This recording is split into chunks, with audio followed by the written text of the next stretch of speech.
with Stayman and getting some questions. How's everybody been? Good to see you guys. Obviously, been a little bit of a whirlwind since the bowl game.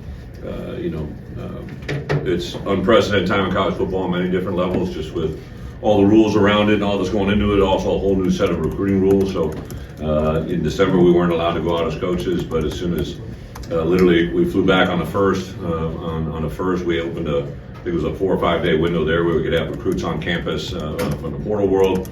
Went into a live week of recruiting in January, that early, that's never been done before.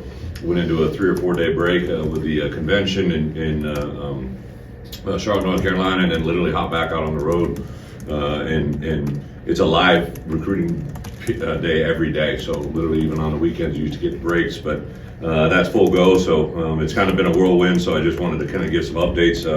First, wanted to say, to all the guys, we didn't really get to do service to the guys returning. I did a lot of work in December on guys that I knew could jump in the portal, or guys that could obviously go to the NFL. I had to wait on the NFL draft grades to come back, right? So two of our biggest targets were obviously Xavier and Gabe, and had actually gotten their grade reports back right before we left, so I was able to kind of sit down and visit with them, but I didn't want to put pressure on them at the bowl game and all that goes into it. So we kind of had some conversations immediately after the bowl game, had some final thoughts with them, and then an added bonus with obviously with JC to jump in. Luke obviously made his decision early, and then there were several other guys I know were approached by other teams. And fortunately, we're able to keep most of those guys. So really excited about all the guys that we have returning.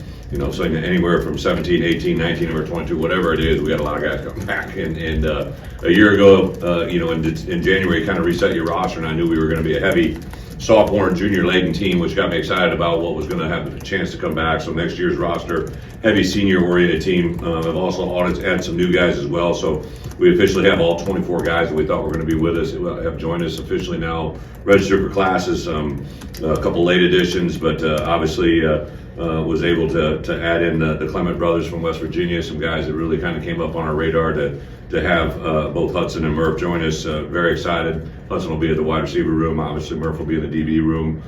Really think they bring some maturity, especially in the wide receiver room, that we're excited to. We're going to also add Keelan Crimmins, who actually just joined us. Had some hurdles to jump through with a foreign student from Australia, even though he's a transfer from Purdue. Just had to work through some things there. Aiden Kanopik is a guy that joined us, or actually visited us early in December, and had a lot of things coming at him fast. There was a coaching change at his school, a guy that played a lot of football at left tackle that we're excited to get in it, and then to have him join us. And then Davin Stoffel is a guy that played some good football and at South Dakota, and then was able to join us on a visit. It was kind of a whirlwind recruiting tour from him. I think he went west and east and everywhere in between, and then joined us in the end. So really excited about it. I know a couple guys have asked questions about Crimmins. He does have 1 year of eligibility, but we're going to try to get 2. We'll see how everything plays out. We just got some things to work through there and go into it. We did have a variety of guys this year play through some injuries that they delayed their surgeries. I think we've had a total of 7 guys now have postseason injuries that we're taking care of surgically. Some of those guys will be with us not until the fall. I'm not going to get into it because there's still 2 or 3 surgeries yet this week that we're working through, and I'll kind of give an update. Next time we'll get together is on Wednesday the 5th in February, when we can have another signing day. I'll have some information, some updates there. As far as my coaching staff, I know a couple people have inquired. Last week it was a little bit of when the NFL season comes to an end, it all opens up a new hiring process, which, I've lost some guys in the NFL during my career, and this year, in the last 5 days, I think I've heard from 4 NFL teams. A couple of my young bucks, some of my young coaches are in the interview process, some of my current staff, so I'm kind of just holding tight on really making any announcements until all that stuff is finalized. I don't want to, give anybody else's announcement, but for me and my staff, the core group of guys, my 10 main coaches, for the most part, feel really good about all those guys being back in the mix. Josh has afforded us the opportunity to sign those guys to new contracts that'll all get announced here sooner than later, approving a board approval. So working through the things there. In addition to that, the season as it lays out, right? We have 12 guaranteed opportunities, obviously, to open up the season and have an opportunity to open up at home similar to what we did a year ago with a in-state FCS opponent, and to go on the road against Duke, and to come back and have 7 straight games out of the gate, with the last one being at home against Ohio State, and then jump into a bye week, 2 games, and then a bye week, and then 2 of our last 3 games. We started preparing on that literally last Tuesday, and we'll make a go from there. With that being said, I think that's about it. There's a lot of things I'm sure you guys are going to ask about. The only other thing I was going to say, congratulations to the Buckets Award. We're going to have that award next Saturday night. I unfortunately won't be able to be there because it's my last night of live recruiting. I'll be on the road. I think I'm going to currently be in Nebraska, if I'm not mistaken. But very excited about the Buckets Award returning here to campus. And I know Josh has worked on that for a while. We'll have some of our linebacker core and some people there that hopefully going to be a mainstay from that world come forward. One of my former players, Monty Ball, is getting inducted in the College Football Hall of Fame. Absolutely just probably truly one of my favorite journeys and stories. A lot of triumph, but also a lot of adversity that we dealt with, and Monty has championed it all, and really excited for him to jump into it. And then, it was kind of brought to my attention a couple things of note. I think the largest application process for the University of Illinois general student body in the history of the school, and I'm not saying that was a direct result to us, but I know a lot of people correlate that, and really excited about the momentum on our campus. I know a lot of preseason rankings come out. I'm not going to run away from that, but on the same account, I told our guys, and I mean this, like, hey, the 12 guaranteed opponents we have next year are also very important. They're a very tough task each week, but our biggest challenge is from our own staff, right? From our own team, from our own roster. We got to be able to control our environment to get to where we want to go. So super excited about that. With that, I'll open it up for questions. Coach, 4 incoming transfers from the front 7 of the defense. 3 of those kids are from Wisconsin. Can you just comment on what those 4 guys bring? Yeah, independently, Leon, was probably the first. It might have been the first commit. I don't know. We didn't go after that look, right? We went after players.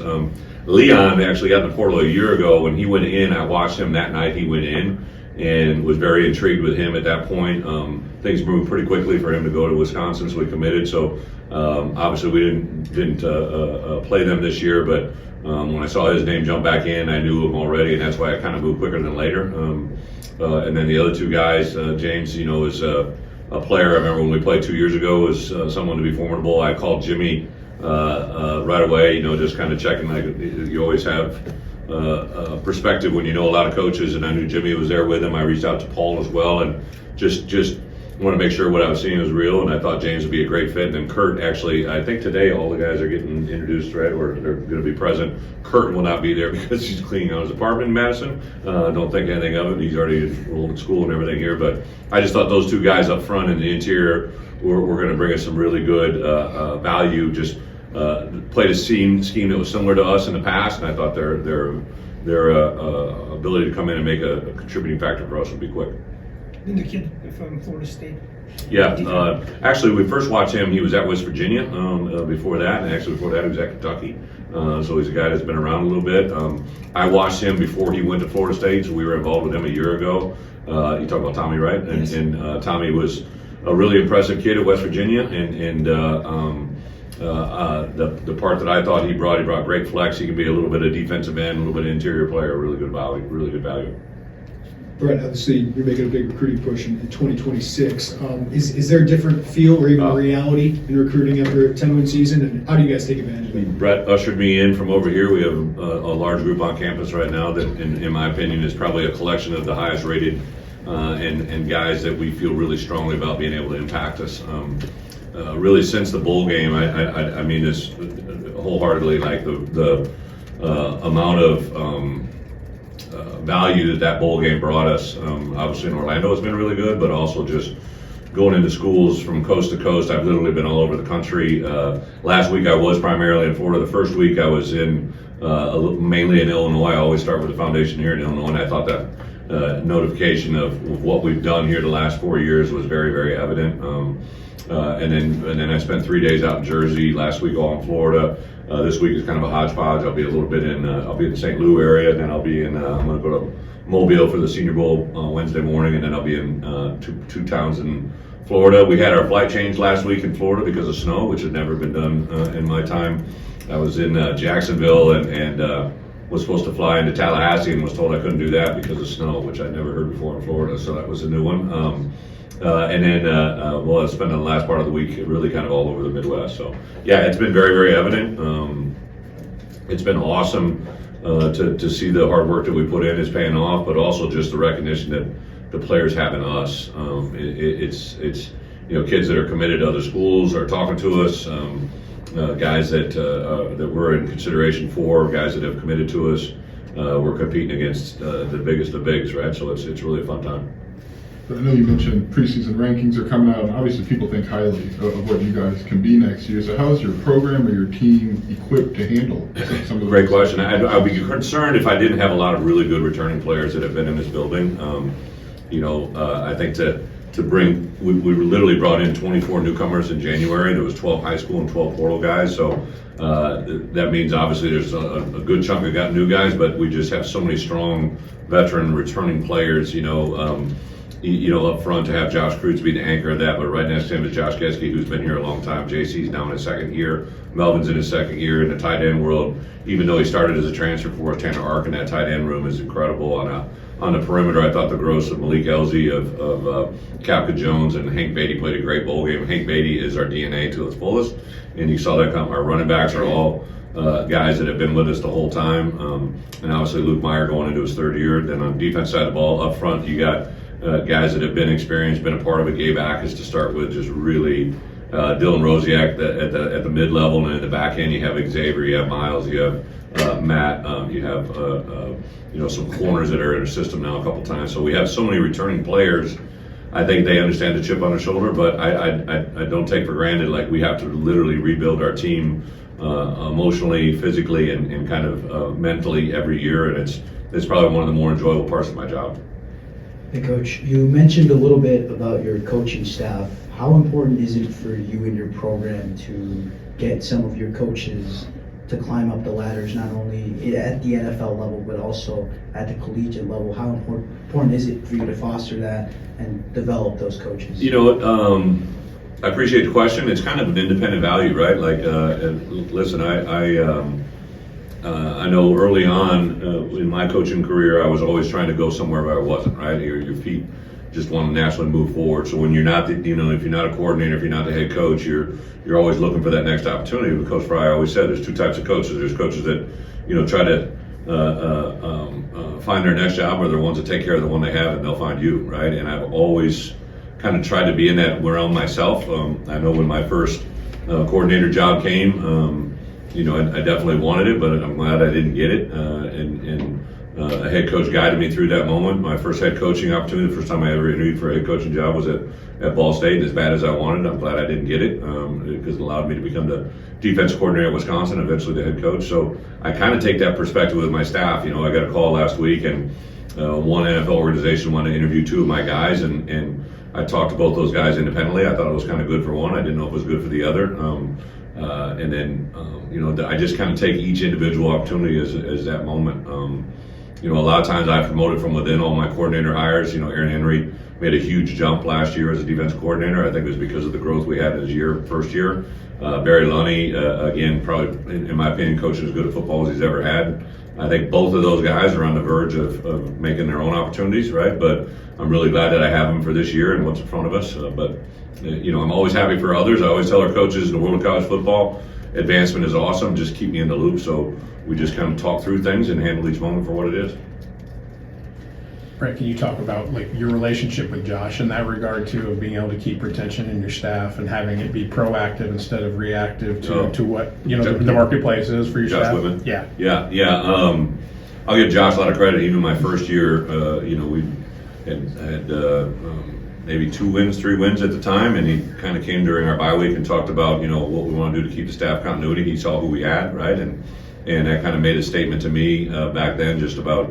We're not dealing with a guy that wanted to be reactive. He's a proactive person, and that for me has been absolutely a lifesaver. We've got good coaches. I knew this year when we were in the season that we were having a good year, and I knew I thought we'd play well down the stretch, and because that people come after our guys. So it was interesting. one of the organizations that called me was a guy that called me and hired two of my guys last year, two of my former, one current and one in my past. So people are understanding of what we do here, right? And I think that's really, really positive. But Josh has been awesome, proactively. Not only sometimes it's obviously financially, but a lot of times it's also just little things around it. Whether it be how we're taking care of them, how we're supporting them, how we treat them. Obviously, in the Smith Center, I try to make it as good as humanly possible, but they're in a part of the community, and the more we can help their kids and their families and people be a part of the community, that helps all of us tenfold. Coach, what are these first few weeks like for those early enrollee freshmen, like integrating them, getting them up to speed? It was funny, probably a good question for them, but I was on the road, so this year, because of the end date of our season, we were able to start on Wednesday instead of Tuesday, so we snuck in an extra week of discretionary week, and so our guys' first workout was this past Wednesday, and I think it was Steph. Steph had talked to Braden Trimble's either mom or dad, I don't know who he talked to. Braden had made reference like, hey, this is a different level here, and even just some of our guys, Tank, he gets into them pretty quick, and we have 3 lifting groups each day, and so we went Wednesday, Thursday, Friday, Saturday this week, and it's setting the tone early. We kind of carried some of the things we did a year ago, but we made some adaptations. We have 13 points of accountability every day that they got to handle, and that's before we even talk about the workout. So there's some things set in place for them that they've never seen before. Just even the way we eat, the way we soft tissue recovery, the way we recover, all those things are just so different for these kids. I sat in the first meeting on Tuesday morning at 8 o'clock. I usually do it the night before, but we've never had a national championship game on Martin Luther King Day, right? So it was a new world. So I pushed the meeting from Monday night to Tuesday morning, and outside of our meeting room, we have a big table that everybody puts their cell phones on. So you don't walk into our meetings with cell phones, right? And it's been my rule ever since we came here, and it's just kind of a way of life. I've literally said it before the first meeting. I've never repeated it ever again. And so I came around the corner and I saw that whole table of cell phones, right? And I literally walked into that newcomer meeting. I said, how many of you guys coming from other places have ever had to put your cell phones outside the meeting room? And they had never experienced that before, right? And I'm not saying it's right, wrong, or indifferent. I just know how we do things, right? And I think those things are probably the biggest adjustments to those guys, more than if you're a Division I football player, the physical workouts really aren't. I mean, they're hard, but they're not out of the norm, right? It's expected, I would hope, right? So I think it's all the little things about the way we do things that really make it hard for them. Brett, I know you've always, here in the back, Yeah. I know you've always really made a priority of Illinois high school recruits, but Downstate, class of 2026 is loaded. Yeah. And you've had great success with Downstate kids. How much of a priority and how much do you sell them on that? One of the things that we talk a lot about in our program is history repeats itself often, right? The success we've had downstate with our recruiting. You look at Caden Fagan, you look at Aiden Lawfrey, you look at Hank Beatty. Hank Beatty, I think, was literally one of my first Zooms. I always love it because Hank Beatty is from Rochester, and the story of the coaches involved in his past, right? And Coach Ken Leonard, who was Derek Leonard's dad, was one of the first high schools I was ever in the state of Illinois in 1995. I remember going to Coach Leonard's Sacred Heart Griffin, and then I met Derek, and he was probably like a little kid at the time, right? It shows how old I'm getting, but to see Hank Beatty make that catch in the bowl game that probably gave us the third down conversion to help us win that game, and to think about Derek's help and influence on helping us land. Hank is really, really awesome. I remember his first Zoom sitting there with mom and dad, and then to come full circle, he was our first really downstate kid that we got, and the look of effect on him. He literally led the Big Ten in punt returns, one of the best in the country, and he's from little old Rochester High School, right? And they have Aiden and Caden the way they are in the room, and several other guys from downstate here. 2026 in the state of Illinois is actually loaded, but also downstate. Yeah, I was in a basketball game last night that I watched a young man play that I because of what I know and what I've seen, this kid will not only be a player in college, he'll play in the NFL, right? And I think the fun part for me is to watch young men who you offer as sophomores in high school literally transition from their sophomore tape to their junior tape, and you know what's coming their senior year, and then you realize when you get them here and what they can do, that's the stuff that changes people's lives. We'll go to Steve and finish with Jeremy, last two. Hey, Brett. I have two related questions. Yep. it seems unusual how many players you guys have coming back in this climate. The fact that you have that going for you, and just how vital is it not to lose momentum, to deliver next season? You know, is the momentum fragile enough that if you don't really bounce back with a good season, you could kind of have to wind the clock back? And then speaking of basketball, can you imagine having to do something along the lines of what Brad Underwood had to do? Essentially rebuild an entire roster in one off season. Yeah, I'll answer that one first, just because I don't have any idea. Listen, I don't give Brad any advice. I gladly take any he gives me, but I don't understand basketball. I remember I was at Wisconsin. I was a wrestler. I wasn't a basketball player, so we had pretty good basketball when I was there. I love Bo. Bo and I got along great. You may not want to hear that, but they invited me to Chicago for the Big Ten basketball tournament. And I remember I was around the basketball team, and I went over to a shoot around, and it was like, whatever, 3 or 4 hours for the game, and these guys are loose as a goose and having fun. I'm like, holy shit, I couldn't do this one. You know, it's a totally different temperament, right? And you're dealing with such a smaller number, right? They have, 15 scholarship players, like we have last year I had 120. So the numbers are so different. I love watching Illinois basketball. Brad has been instrumental. Caden Fagan committed really because of Kofi, to be honest. I think that's what pushed him over there. A lot of what we did is there, but Kofi had a couple words with him that literally changed the direction of his recruiting. That was really awesome. So Brad has been unbelievable to me. He literally, Josh hooked us up when I was beginning to talk about this. So, you know, Sean is my next door neighbor, my women's basketball. So I was at the women's basketball game a week ago, and my daughters loved it. I loved it. It was awesome. So that's different. As far as expectations, I appreciate the question. I just never think of things that way. I never think about what if we don't do well. I don't go that road. I just think about what we do. And to your earlier point about what Josh, when we started going down this road together, I literally told him, like, listen, I'm not going to look for the newest uniforms. And of course, we just had 7 new helmets every game, but in the Michigan game, that was pretty awesome. But I said, listen, I don't need like shiny, flashy, bright. I'm going to probably ask our food budget to go higher than it's ever been. I'm going to ask that our players are protected in ways that give them the most safe environment to not only practice in and play in, but prepare in. Since we've been here, Josh, moved up and the DIA moved up to the installation of fields that I think gave our guys a safer environment. That just little things gave our guys customized helmets they'd never had before. We spent a lot of money on things that protected our players, and I think that's a huge part of it. I really think the reason we can retain players is we never lie to our players. I never mislead them. The little day-to-day things we do with them come back tenfold. I look and I see these guys losing. Like I took some of the best players, in my opinion, from other teams, or guys that I think are really good players, and I'm like, if I was on the receiving end of that the other way, like I'd lose my mind. I didn't want to go see J.C. Davis the night before Christmas. Right, my wife sure as heck didn't want me to, but like I knew it was important to him, but also to us. I thought Jeremy made a great point. Like they got all these portal rankings. Well, the reason we don't have a high ranking is everybody that could have gotten a portal for us stayed.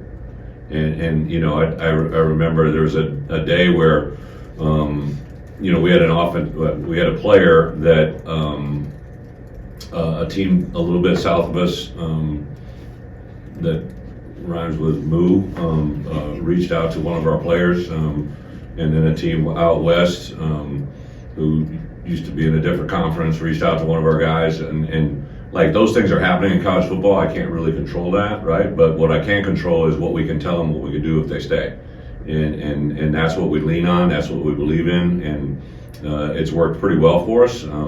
But I think next year is a big year, right? Like it's one thing to have a lot of good players back, but to get a lot of good players to play well together is very important. So leadership is going to be everything, and it's going to be a daily grind, but it's one that I think our guys are ready to embrace and see where it goes. Last one here for Jeremy. Brett, you mentioned Aaron showed a lot of growth. You were a first-time play caller at one point. In what ways did you see him grow? Yeah, again, the history repeats itself. So when I took over at the University of Wisconsin, I hired a guy by the name of Mike Hankwitz, who'd been really good. I had a young buck by the name of Dave Dorn, who I thought was really good. Mike moved on. I promoted Dave, and the first year Dave was a DC. It wasn't exactly pretty, but it was good. And then 2 years later, we started to run the 3 straight Big Ten titles. I knew Aaron would improve. I had to make some changes around him, which weren't enjoyable, but there were things I needed to do. J-Mo really, I think, stepped up his game. I think the addition of Archie and Corey have been invaluable in what they brought, but also these young coaches.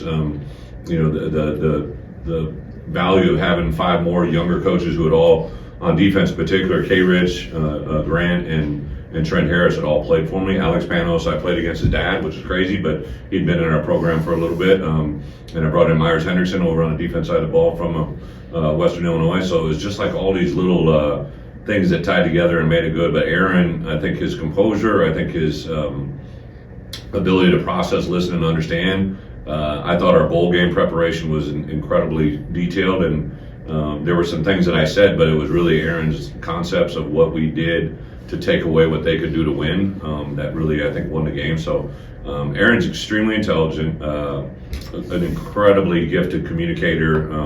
He does really listen well. Sometimes he'll answer too quickly, and I talked about that, and I think he just had a better year of listening to what others were trying to tell him, and the results speak for itself. But bottom line is he's a really good coach that can motivate and get people going in the right direction, and an incredible, valuable asset to our program. Thank you, guys. Thank you.